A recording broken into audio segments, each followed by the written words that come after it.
When Napoleon lay at Bologna for a year with his flat-bottomed boats and his grand army, he was told by someone, "There are bitter weeds in England."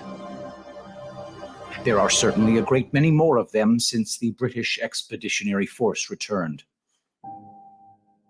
So I have, myself, full confidence that if all do their duty, if nothing is neglected, and if the best arrangements are made as they are being made, we shall prove ourselves once more able to defend our island home, to ride out the storm of war, and to outlive the menace of tyranny, if necessary, for years, if necessary, alone. At any rate, that is what we are going to try to do. That is the resolve of His Majesty's government, every man of them. That is the will of Parliament and the nation. The British Empire and the French Republic, linked together in their cause and in their need, will defend to the death their native soil, aiding each other like good comrades to the utmost of their strength.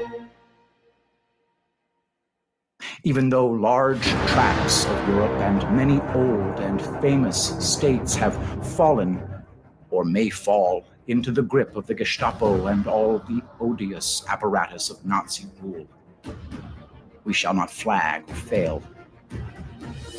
We shall go on to the end. We shall fight in France. We shall fight on the seas and oceans. We shall fight with growing confidence and growing strength in the air. We shall defend our island, whatever the cost may be. We shall fight on the beaches. We shall fight on the landing grounds. We shall fight in the fields and in the streets. We shall fight in the hills. We shall never surrender.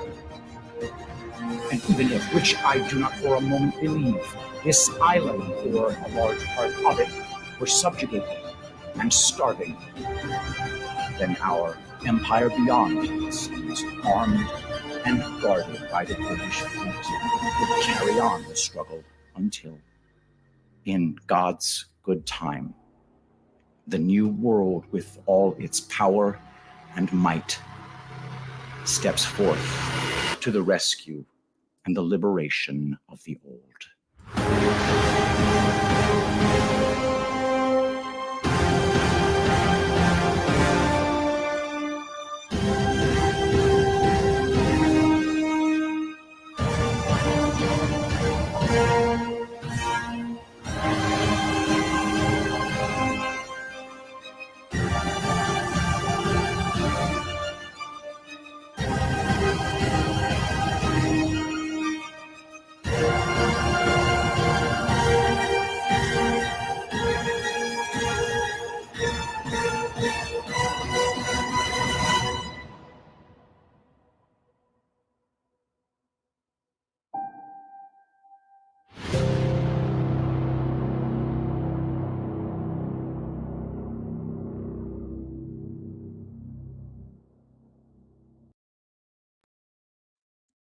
Greetings, my dear friends. Welcome to another episode of Reading Epic Threads. I'm your host, Patrick Gunnels, joining you from the outskirts of the Houston, Texas area. We didn't have our power back yet, but we wanted to come closer to Houston because most of Houston has its power back. And then we got a note from Centerpoint that our power was back on. So we got excited, went back to the house and it was off. But now our power is back on. So I happen to be set up here in this hotel. So I'm going to go ahead and try to do Reading Epic Threads on this very fateful day, guys. It's regardless of what your interpretation of events is. Whatever happened yesterday changed the world almost overnight. I'm kind of going to be keeping my options open very, very broadly when it comes to the actuals that we're talking about here. Prefer not to draw conclusions at this point, but the world changed in its attitude towards Trump derangement syndrome. And so I think an appropriate piece to present right now would be the one that's from Selena Zito. And so I'll just jump right into that. Don't forget, my friends, you can support what I do by going to epicminerals.net and getting a bunch of our products. Some of the best ones, obviously, the Epic Moisture Creamy Body Butter is the best thing out there. It's made of nothing but butters and oils, not a single preservative, except for a few drops of vitamin E oil. It's amazing stuff. Don't forget Rainfall. It's got the healing power of aloe, which you can just put on right on your skin. And Ash is using it right now. She's so excited about it. She's going to be evaluating it for a week. She's got the final product, and it just makes the skin, the dead skin, slough away, and it just leaves it not feeling greasy at all. It's fantastic stuff. And don't forget Detoxify with the Zeolite Extra Spray. All of it, you can find it at epicminerals.net. Promo code Shapiro to pry 10% from my grasping hands. All right, so today's show is going to be one piece, Selena Zito. I started it on the Devolution Power Hour last night, and we didn't get to all of it. So we just hop in here, make sure everybody's okay. All right, here we go, guys.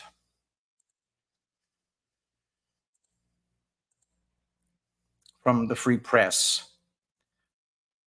I was 4 feet away when I heard the bullets.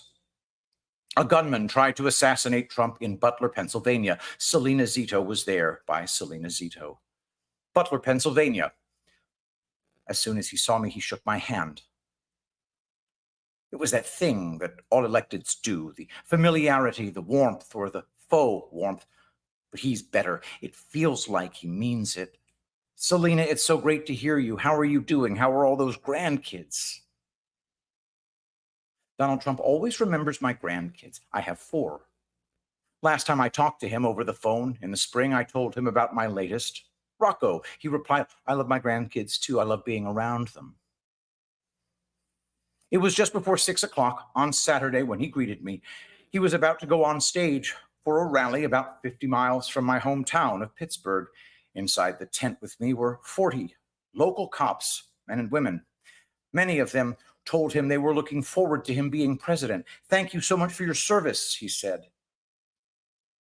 He was in great spirits. At rallies like these, he always is. These are the people I wrote about during his first campaign in 2016, when I noticed that Trump, the billionaire, was connecting with blue-collar crowds. They weren't taking him literally. I wrote at the time, they were taking him seriously.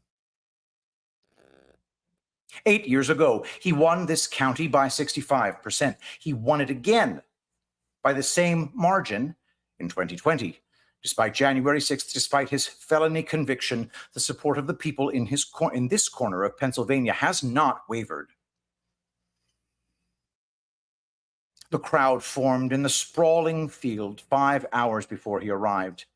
Even in the 90-degree heat, they waited for him. Kids, old people in wheelchairs. They waved signs, Trump 2024, Joe Biden, you're fired. They listened to music. They heard speeches. A Ukrainian priest gave an invocation. As they waited, the crowd swelled to 30,000 people.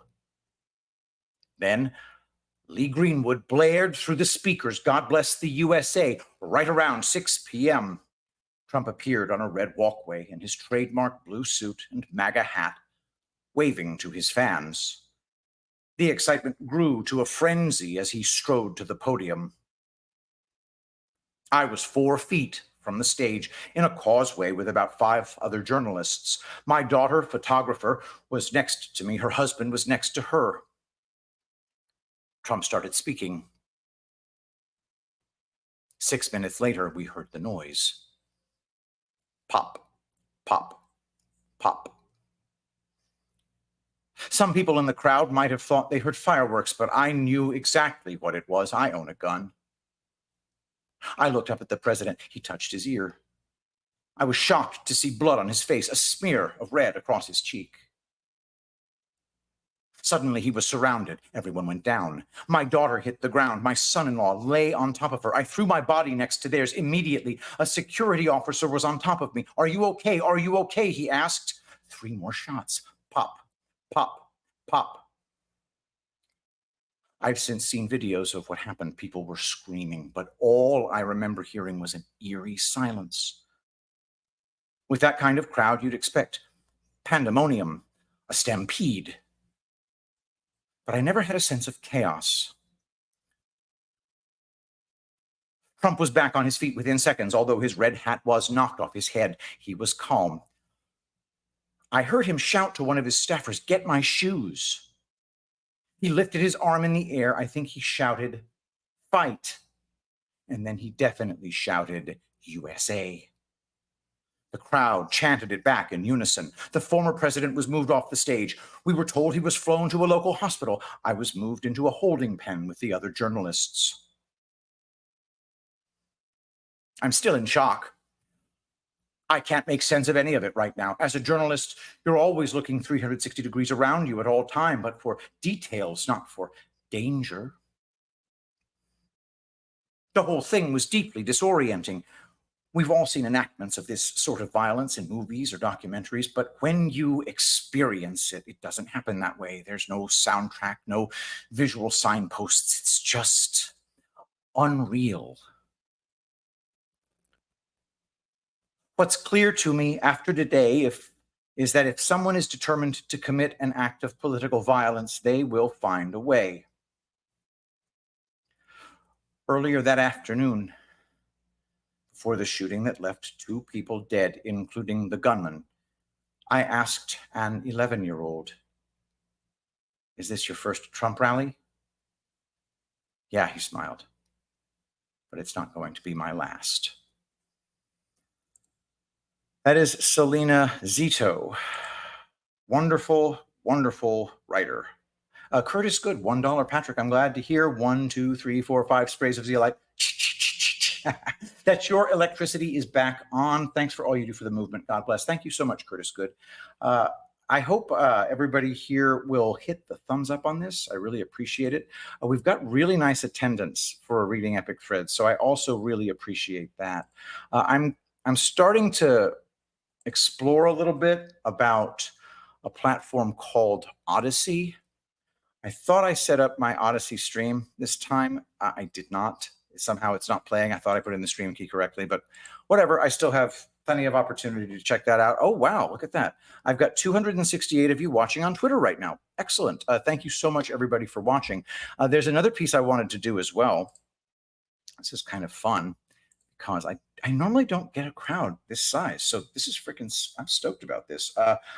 Please check out the chats. You know, I can interact with the chat here on Rumble. I can also do that in StreamYard. So I can yap with all of y'all. This is fantastic.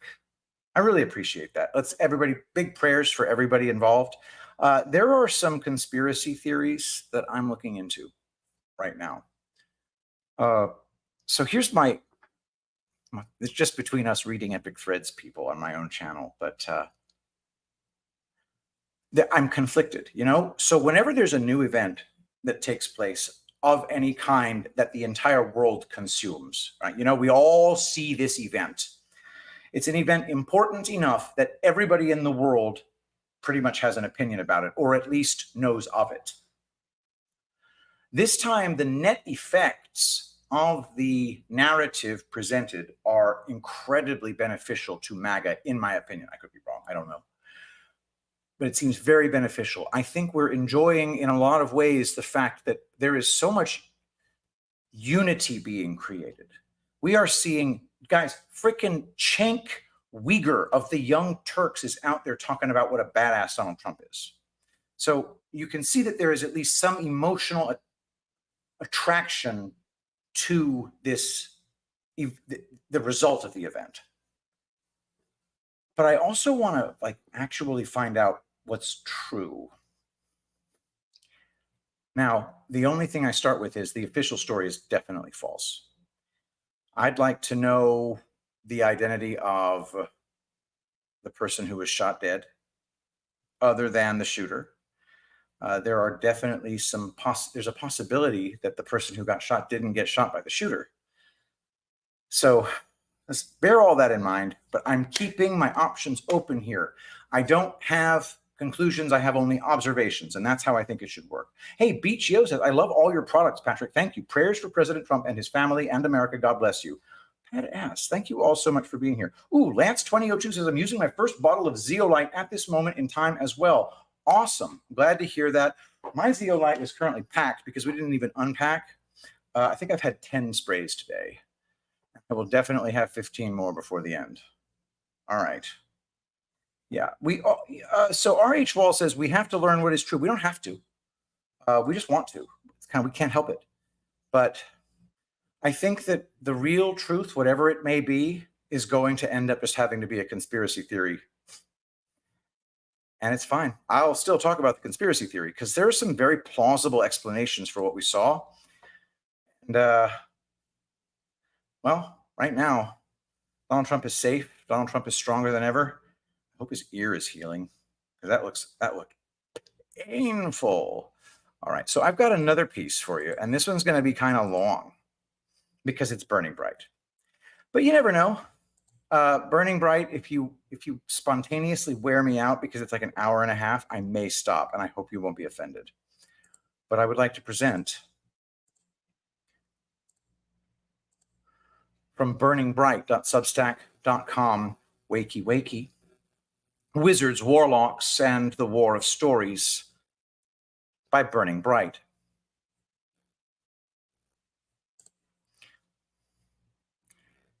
Heroes get remembered, but legends never die. In this publication, I attempt to put words down that will stand the test of time and so aren't beholden to the current story cycle. And yet sometimes we're simply offered up too good an opportunity as the current chapter is the most fresh and, in my view, obvious encapsulation of what I mean when I refer to the info war as one made of and informed by a living convergence of actual and narrative deployments. More, because the current chapter, as defined by the header image to this piece, one you've all seen 100 times over already, is undoubtedly one that won't just stand the test of time, but will help to define it. What happened? Who's responsible? Opinions will vary because the stories will. What are the net effects? That's a question worth pondering and whose answer, in this case, is as obvious as it is far-reaching. These effects can be known because they can be projected, mapped, and analyzed not through game theory, but through narrative structure. What is the story being told? In other words, what are the central themes on display? Who are the central characters, and what do they represent? After all, it is my firm belief that he who wins the story wins the war. And so, in the immediate aftermath of an apparent assassination attempt against the man who has come to define not just a political or cultural movement in the modern era, but for many, a spiritual awakening, I asked a rhetorical question: can you make a martyr out of a man without killing him? The deep state is about to find out, because the story of Trump the martyr has just been consummated after 8 years of accelerating threats by the system of systems, culminating in this month's panic pattern, wherein the collective mind has been spinning in a surreal, kaleidoscopic void of the establishment's indecision and lack of control over the one vector, the one puppet they were meant to control completely. And yet, the story isn't for them. It's for those watching, those afraid before now to stand up and speak. Impeachment, conviction, assassination attempt, all in the midst of the deep state's Biden panic pattern. This story in a war made of them is being translated for the widest possible audience. Why? Social permission. Who's got it now who didn't have it before? How many of your phones began buzzing, lighting up with fresh inquiries or exclamations, shocked proclamations and projections, theories and implications, and from those who typically let the sleeping conspiratorial dogs that define your psyche lie? lest they disturb their own codified comfort in the throes of the liar's sleep.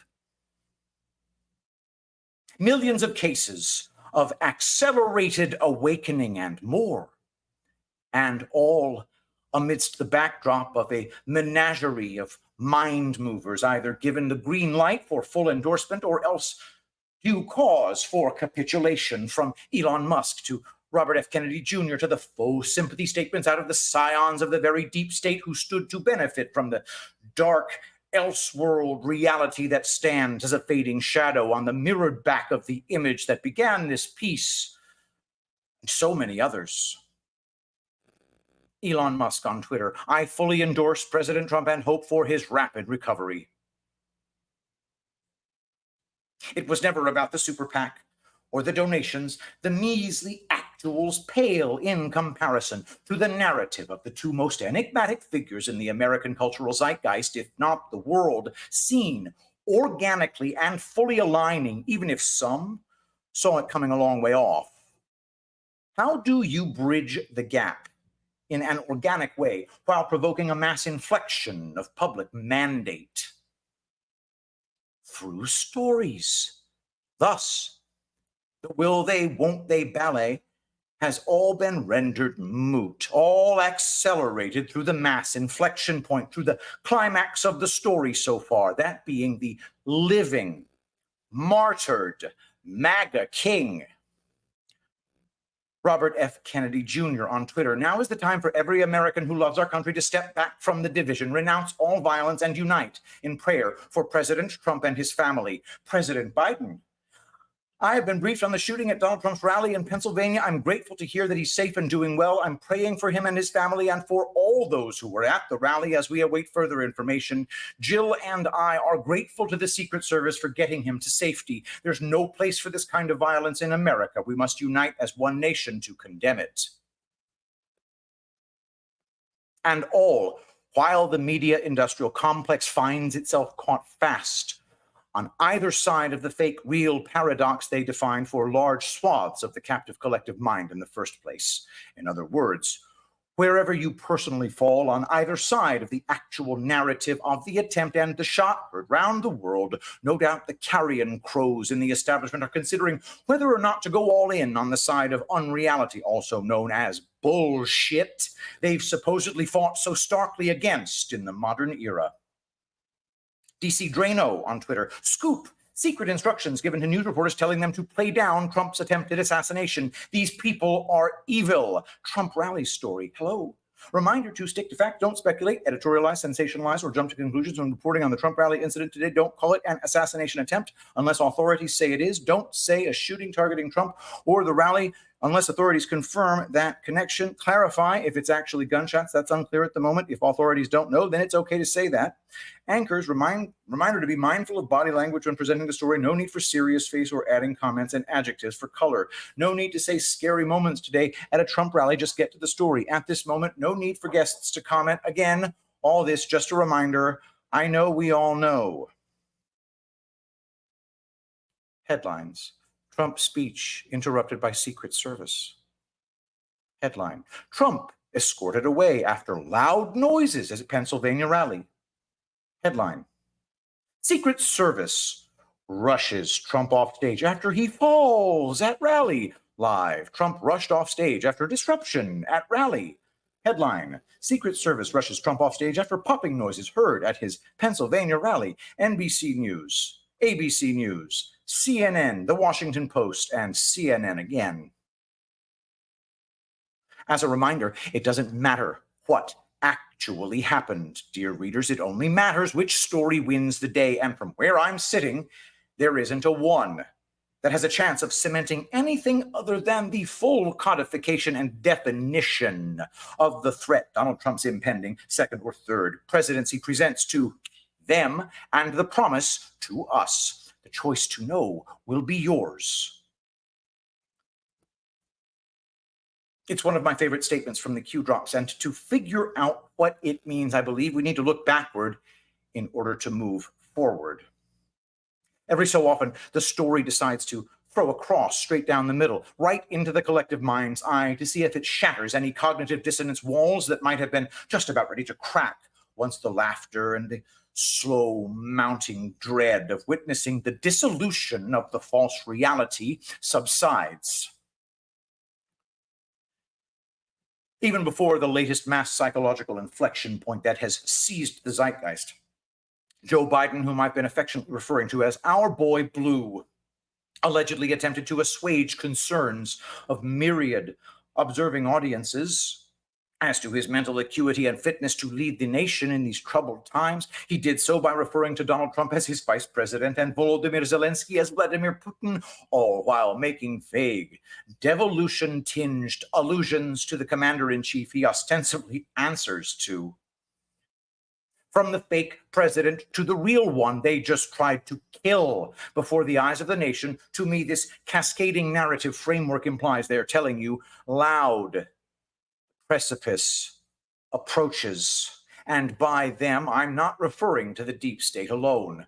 I'm referring to patriots in the Sovereign Alliance, ghosts in the media machine, using the reanimated corpse of the memory of Joe Biden in furtherance of their and our ends. Of course, whether or not Joe accomplished the mission depends entirely on which audience you're talking about and exactly what he was attempting to assuage them with regards to.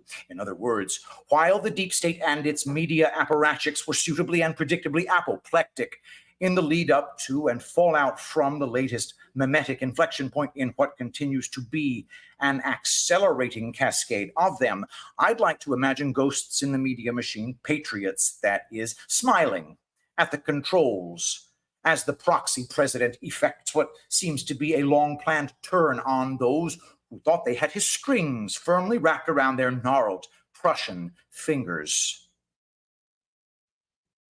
The word of the day was desperation in the immediate wake of the Biden debate and its respondent NATO presser.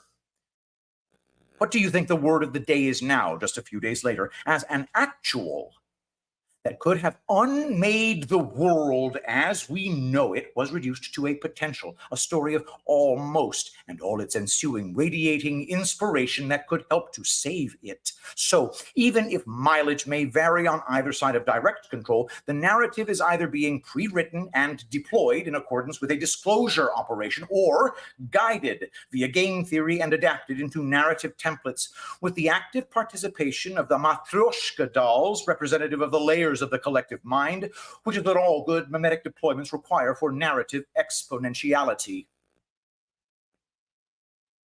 As for who's in control of the current story, if the enemy had their way, we'd have Project 2025 sucking up all the narrative oxygen in the room, a bicameral deployment in my estimation, both testing the collective mind for mandate while more strategically probing the media industrial complex for weaknesses ahead of the launch of the actuals underlying it, Agenda 47, while acting as narrative shielding to absorb the slings and arrows those against Trump's agenda, our agenda, are set to deploy. Drawing enemy fire, expending enemy ammunition, all while the truth agenda waits in the wings, informed and defined by its narrative proxy and all codified by its de facto leader, the man who just took a bullet in front of the nation, standing up for the core tenets of a platform that holds nationalism, patriotism, and progress as and at its heart. The actuals, the agreements, the treaties, the deals, those most impactful on the current persuasion of the shadow war have been made. The story, the mass psychological codification of those actuals are its defining echoes, retroactively cementing our shared reality. Because to win a war in the modern world, you need to win one in the realm of the real, and you need to win the story that sets it in place in the collective mind, or else it was all for naught. Something the enemy learned a long time ago, and at least for a time, wielded asymmetric advantage in, since their story didn't need to have truth as its anchor and could therefore enact faster deployments, faster edits, and faster Hegelian results, and all ultimately resulting in a fragile, weaved web of lies.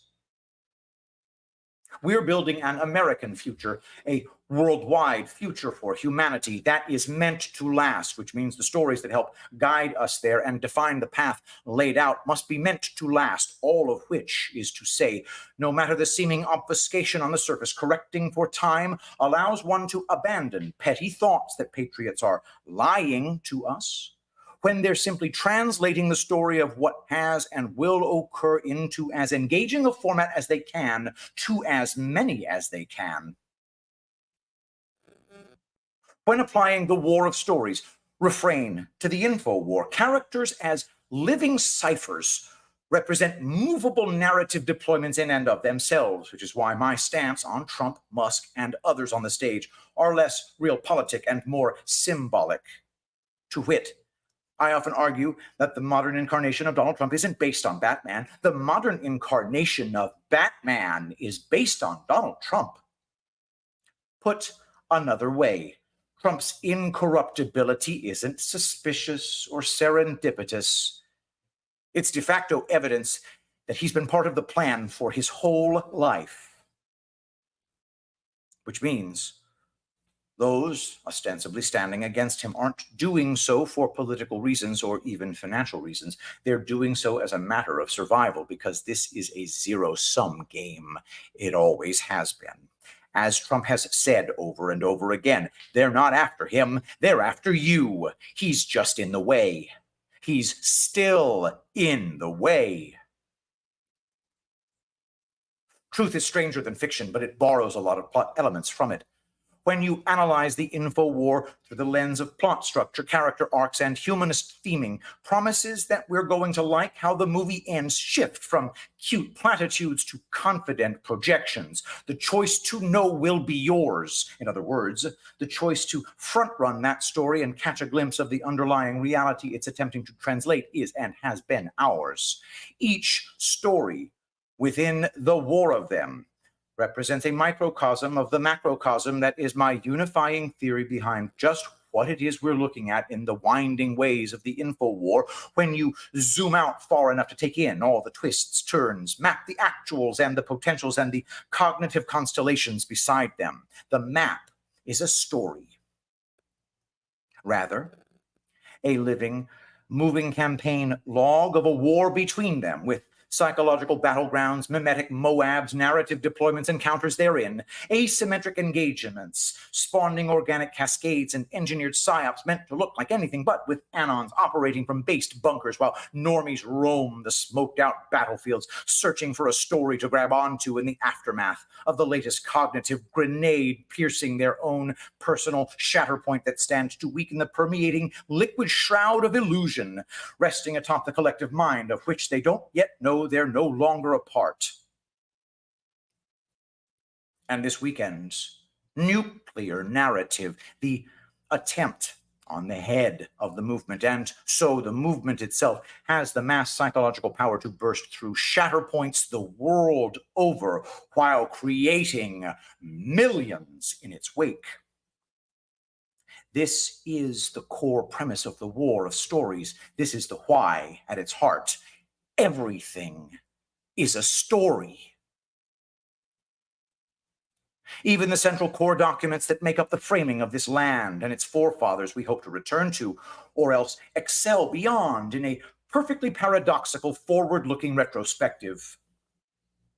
From the Constitution to the Bill of Rights and every amendment therein, and the full weight of law and precedent each has been burdened with or buoyed by, in the ensuing generations now spanning centuries, they are consensus markers more than inherent frameworks, codifications of public mandate rather than objective truth, and all ostensibly meant to represent the collective will of individual sovereigns who stand opposed to all tenets of collectivism save for cooperation. And it's worth considering that all codifications of consensus in our history and in the histories of those around the world and spanning space and time have been codified by proxy, translated through layers of intent and narrative projection, and obscured through the passage of time and its many translators, censors, and keepers. This is why, ultimately, many of us believe the path to the country and the world we want to see comes not just through the exposure of the system of systems, but through the ultimate codification of the inherent God-given rights and powers of the sovereign man, the individual, and rather than attempting to achieve that short-lived victory through strength of arms or direct power projection, the pathway there is perhaps best laid through asymmetric means and the redefining of strength rather than the hoarding of it. This is the war for peace and of peace. Achieved, I think, through the decentralization of all systems of power, from the financial and institutional to the kinetic, that I spend so much time ruminating and writing on. And yet I firmly believe the most important means of power projection represents the one least discussed until recent years and defines the theater this decentralized collective prides itself on operating in and of: storytelling. And if you don't believe me, watch the machine itself tell you this by way of the reverse indicator inherent to the screeching collectivist death spiral on display, due to the loss not of the war, but of the story, of the narrative that guides it and the minds observing it. They don't fear that they can't steal another election, dear readers. They fear they do not have the right story in place or the buy-in to that story to get away with it this time. This is why Trump, the threat, can't be dealt with narratively. This is why we can't be dealt with narratively. They have lost the story, which means they have lost the war. The rest is only a matter of time and accelerating awakening. Or did you think it was happenstance that Trump himself has told you we live in an era defined by psychological operations perpetrated on and for the American people? Narrative warfare and psyops are now ubiquitous, not just in the truth community where they're taken as a fact of informational nature, but increasingly in the normie layers of the collective mind. And these psyops themselves are either getting markedly worse out of desperation or, more likely, acceleration, which posits patriot control. As for the latter reading, a key marker of control over the story is the relatively linear nature it has charted in the recent persuasion of the InfoWar. From the Biden crisis cascade to the increasing Ukrainian about-face, the curious case of intermittent escalation and projection in the China-Taiwan theater, to the resurfacing of the Russia collusion hoax and foreign election interference from the new Axis, who are actually the new allies, narrative whiplash abounds.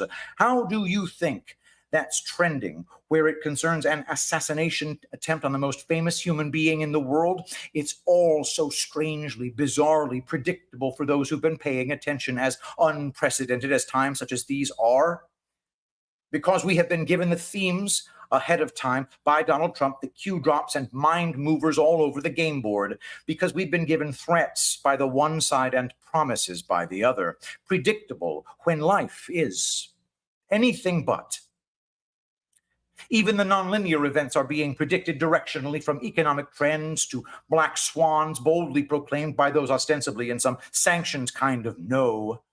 All of it is indicative of patriot control, not because things are getting demonstrably better below the surface of conscious awareness of the collective mind, though the switch theory posits that very thing, but rather because awakening is the end goal from which all other actuals manifest, and awakening is not just occurring, but it is accelerating. That was the plan, after all, and it's being delivered in story format, not just because it's easy, but because it works. Because we aren't encoded with a love and an understanding of stories, but rather because we're made of them. This linear awakening recalls the radiation concept I often advance at Burning Bright. Just as rights are inherent and radiate upward and outward from the sovereign individual, penetrating the sovereign nucleus of the individual represents the ultimate affront to God, and awakening follows the same pattern. The story is resulting in awakening because it's exposing the story we had been told and that we had been living, one that is anathema to hope and abundance, and one that eschews love in favor of ego. From Kabul to Ukraine to Gaza to the latest crisis in a cascade of them, and all against the backdrop of the 1-2 mass trauma, mass-engineered punch of the COVID-19 scamdemic and the summer of love, the 2020 steal, the Biden era, the Trump witch hunt, and now to the ultimate manifestation of the threat-promise duality. The collective mind is now watching, even when they don't realize it, not just what trauma narratives are percolating, but what the establishment is trying to use them in furtherance of. The crisis cascade they had in mind for us has been reverse engineered on them. The actuals neutered and transformed into narratives, all mapping the ratcheting tension points within the layers of the collective mind, with each spike representing new shatter points, the dissolution of cognitive dissonance walls they spent generations erecting.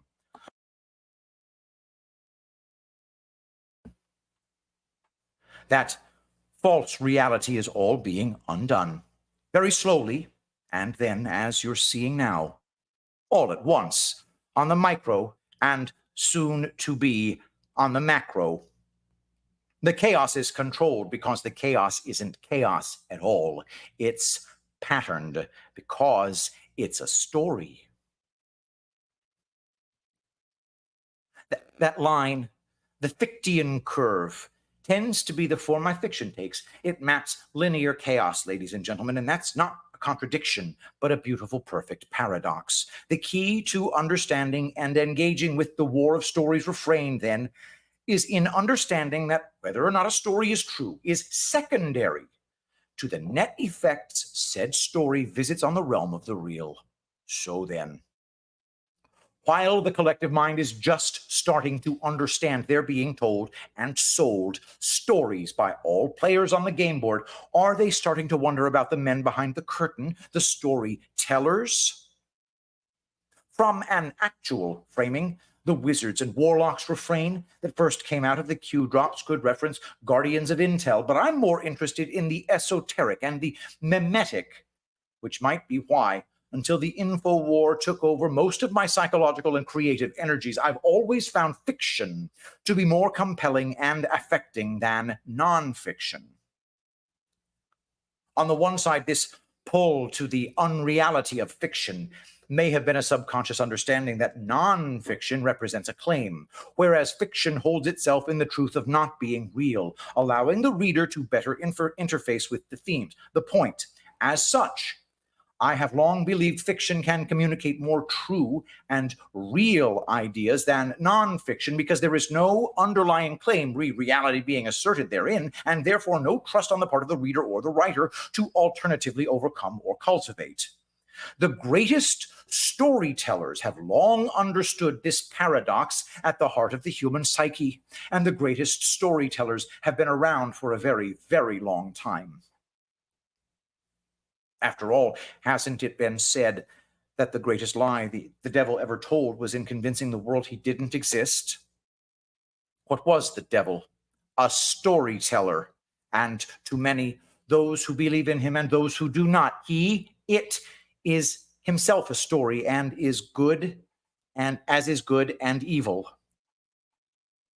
This represents the history of spellcasting, myth-making, reality creation, magic. In other words, words conjured out of the void, put together in sequences clever enough, powerful enough to change reality by changing the minds that interface with it, that translate it through their active observation of and participation in the stories in which they live.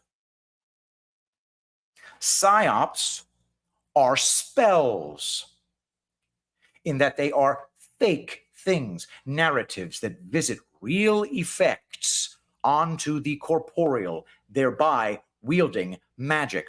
What is a story if not representative of the same process? This obsession that lies at the heart of me makes up the foundational philosophy at Burning Bright, to observe the very real, actual effects that narratives can visit upon the world and vice versa. What stories might the actuals provoke? What inspiration might a photo birth in the minds of awakening? The one side will marvel to behold as the other shudders to do the same.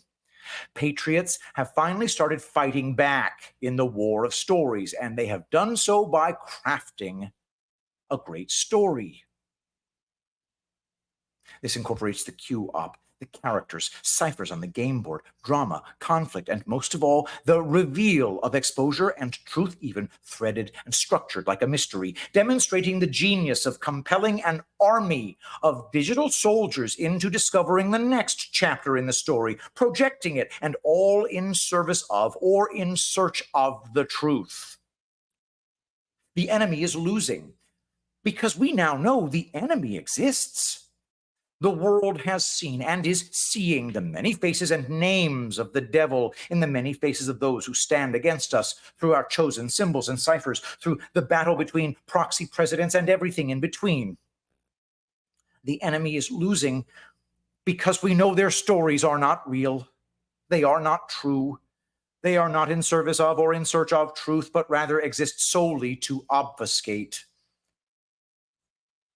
Where we sometimes err is in attempting to overwhelm stories with logic, when it often leads us to arguing from premises we don't even know are false. So sound has been the enemy's subversion. Thus, one of the key failings in supposedly logical discourse is the propensity for many to argue logically, but from faulty or meaningless premises. You can see this on the right, left, and in those who unironically refer to themselves as independent, thereby stripping the term of its intended meaning in the first place. And you can also see it throughout the supposed truth community. If you're arguing from a faulty premise, employing logic to move from one argumentative platform to the next is akin to building scaffolding over a sinking foundation. The frame might be perfect, the supports sound, the veneer full of all the crenellations and ornamentations you'd expect in the realm of the real. But if and when the whole thing comes tumbling down, it's not just the building that was lost or the argument, it's the time. And time can never be returned to you or to us. Which is why I often implore my readers not to seek truth, but lies, and those who tell them through the light of exposure, and to burn them out until only their antithesis remains. Public mandate is what it's all about. It's what the war of stories has been for, because public mandate is sovereignty incarnate. And cultivating mandate starts with freeing the micro mind before observing and attempting to do the same with the macro mind. This process doesn't just involve observing and dissecting the war of stories or supporting the wizards and warlocks against the witches and demons. It's about becoming magic users ourselves, learning to cast our own spells, which is to say our own ideas, and seeing them spread, take on the mass change energy of collective mandate, and ultimately witness them made manifest and writ corporeal in the realm of the real. We, too, are magic makers then. Wizards, warlocks, sorcerers of the light of truth, rather than the darkness of obfuscation. We are the change engines, which is why Patriots first energized and awakened us in the first place. Why God did. All great things, from inventions to societies to humans themselves, begin as ideas, from the mechanistic to the emotional, from genius and all its machinations to love and all its complications. And so, if we want to both codify and actualize the Great Awakening, all we have to do is tell the right stories and destroy the wrong ones.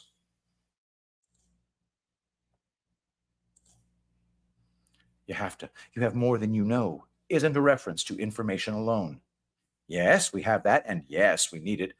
But what we have is the power projection to change this world and to become it. We are the power patriots are trying to project. It's an old claim I made, and perhaps a true one, but how's this reversal sound? Patriots are our power, itself projected, because they are the ciphers and the stories, and we are the ones transferring our mandate, our energies to them, animating the war of stories they act out amidst the shadows on the wall. And with great power comes great responsibility.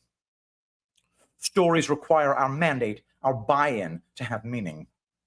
But the best stories are themselves templates that stand the test of time. They have truth at the heart of them, meaning they have the first story, the story of light versus its antithesis, darkness, each defining the other perhaps, but never equal.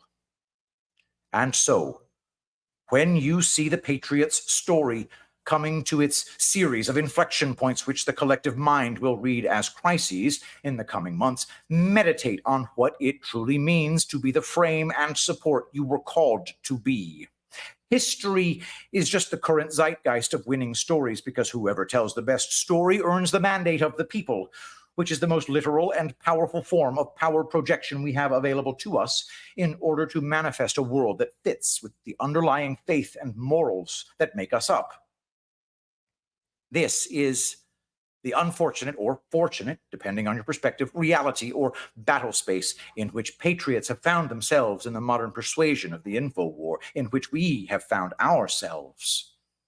So, while it was perhaps possible for a military intelligence alliance to, quote, take out the enemy, run trials and seize power on our behalf, there's a reason a civilian military alliance was always the best way forward, which recalls the disclosure layer plastered atop that infamous plan.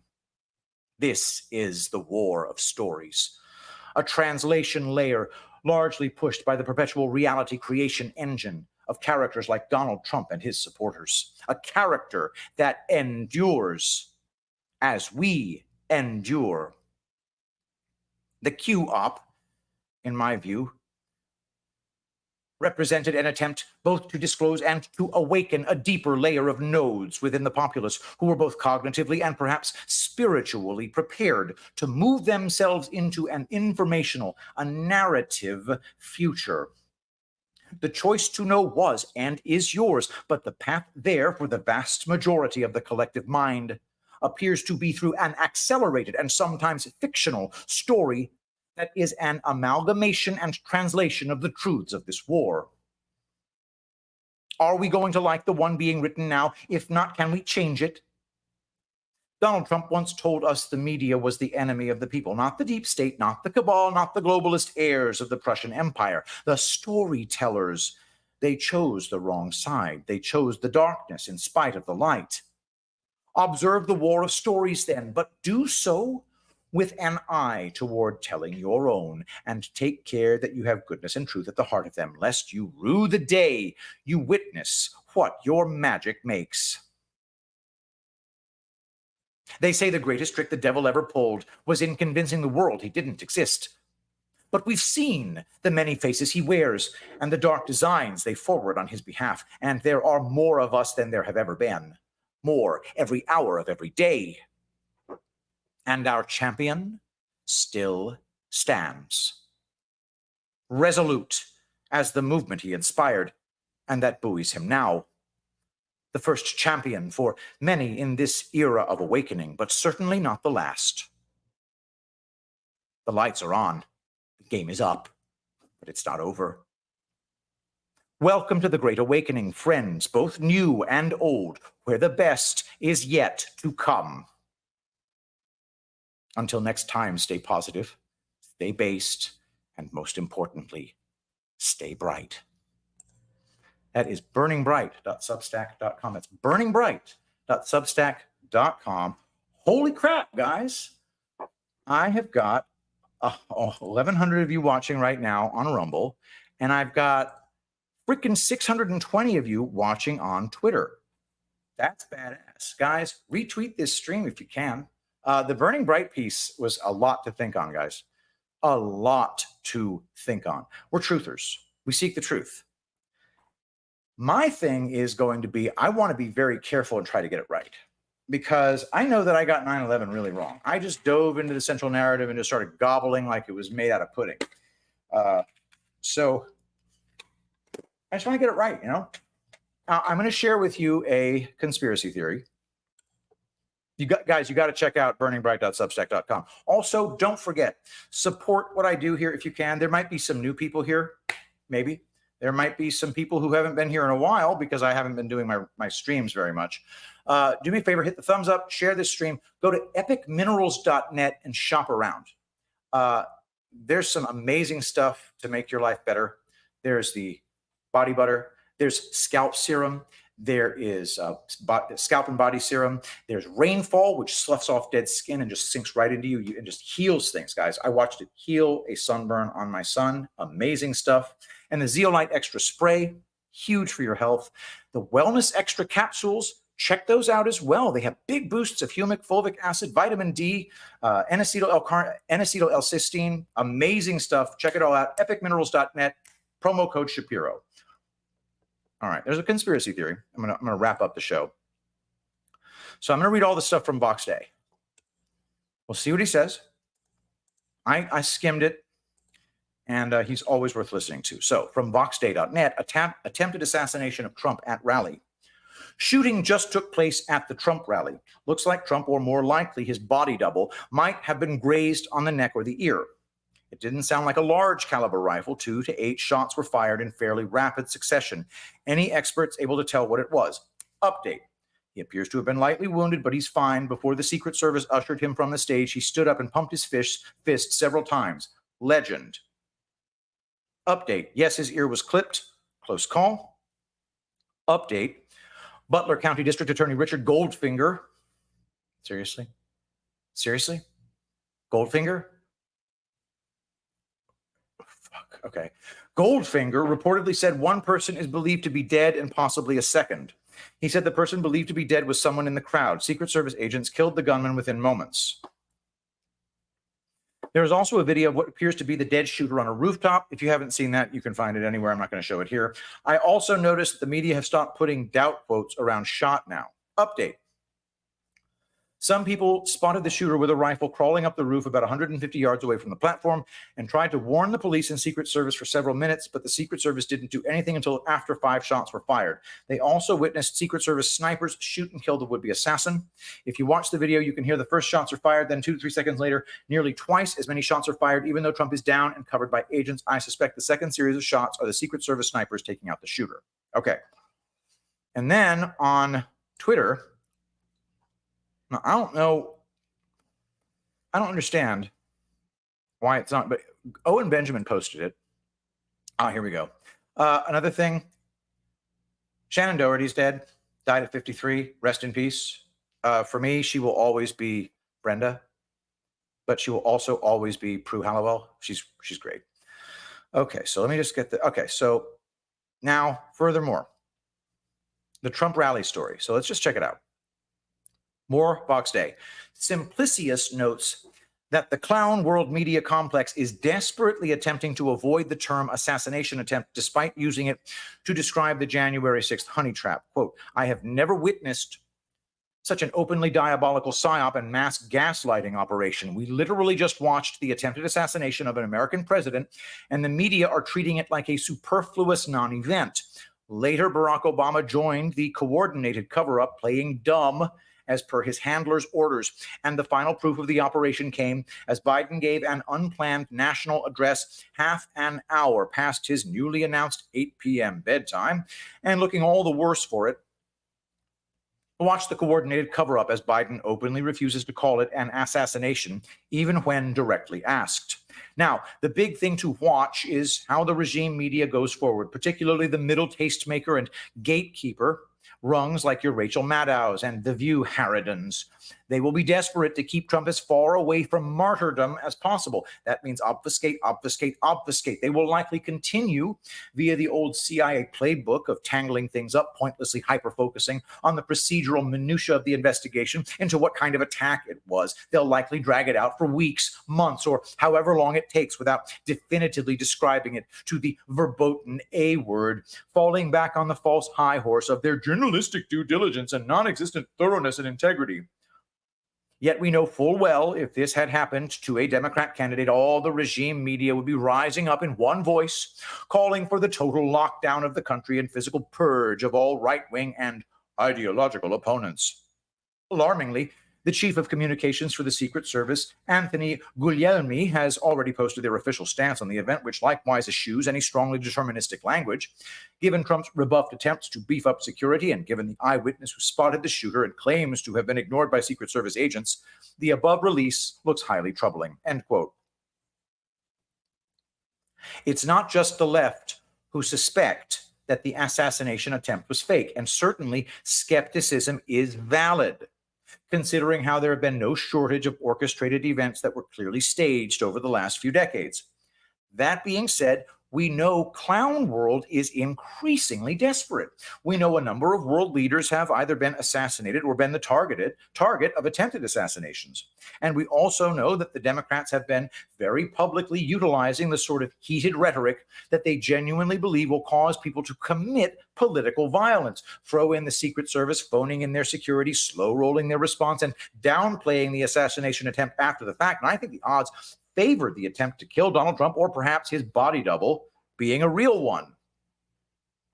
But we can't say anything with certainty now. If we're fortunate, we'll be able to figure it out one way or another soon enough. The one thing we do know is that Trump didn't need any additional help to beat the decaying, dementia-addled Biden in November. Razorfist has an unmissable rant on what he describes as the expected unaliving attempt, and clown world color revolutionary Victoria Nuland quite vehemently predicted that Donald Trump would not be elected president in a recent interview. Update. All right, guys, listen up. This is the conspiracy theory that I was about to talk about. If you want a conspiracy theory, here's one for you. The dead guy in the crowd behind Trump who was shot in the head wasn't an innocent victim. This is the theory, okay? So I'm not signing on to this. He was the deep state's second shooter who was supposed to deliver the kill shot while everyone was distracted by the wind-up toy with the rifle on the roof. By wind-up toy, he means MK Ultra guy. And I don't think it's an accident this happened less than 2 weeks after the intentional public exposure of the 5 Bidens as dementia-addled walking corpses. Update. The Chinese don't think it was staged. From Global Times. The gunman's background has 3 possibilities. Li Haidong, a professor from the China Foreign Affairs University, told the Global Times on Sunday.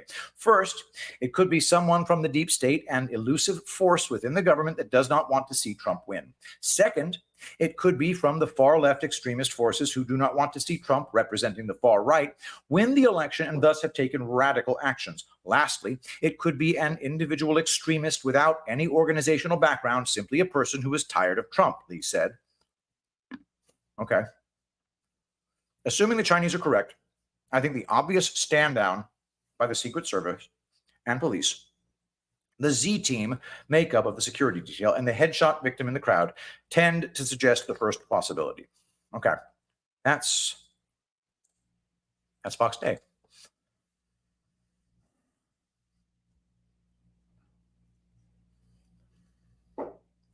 The person who got killed in the crowd, that's an important data point. The fact that the narrative is being so cagey with the person's identity means we need to be cagey with forming opinions about what's going on. I don't know if that's true. Referring to the sudden Z team, if Donald Trump has control over what kind of protection he gets, there's no chance that Donald Trump depends on the Secret Service. No chance. That's the bullshit. It's horseshit. He has his own people who look after his security. So I think that what would make sense here would be is if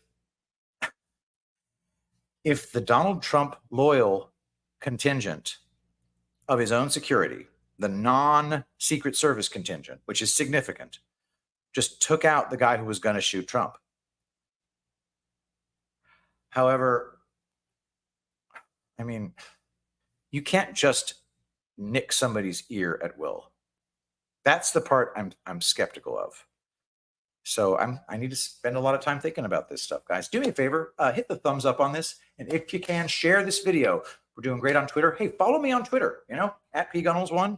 Just hit the follow button. Go to my profile. I'd love to get a few followers. And on Rumble, if you could do me a favor, hit the follow button on Rumble. I have lost like 1,700 subscribers over the last 2 years without gaining a single new one. So I don't know what the deal is there. There appears to be a change of suppression functionality, or, and this is even more exciting, the actual interest in alternative media has suddenly gone way, way up. But we're going to keep talking about this, obviously. It's the most important issue in the world.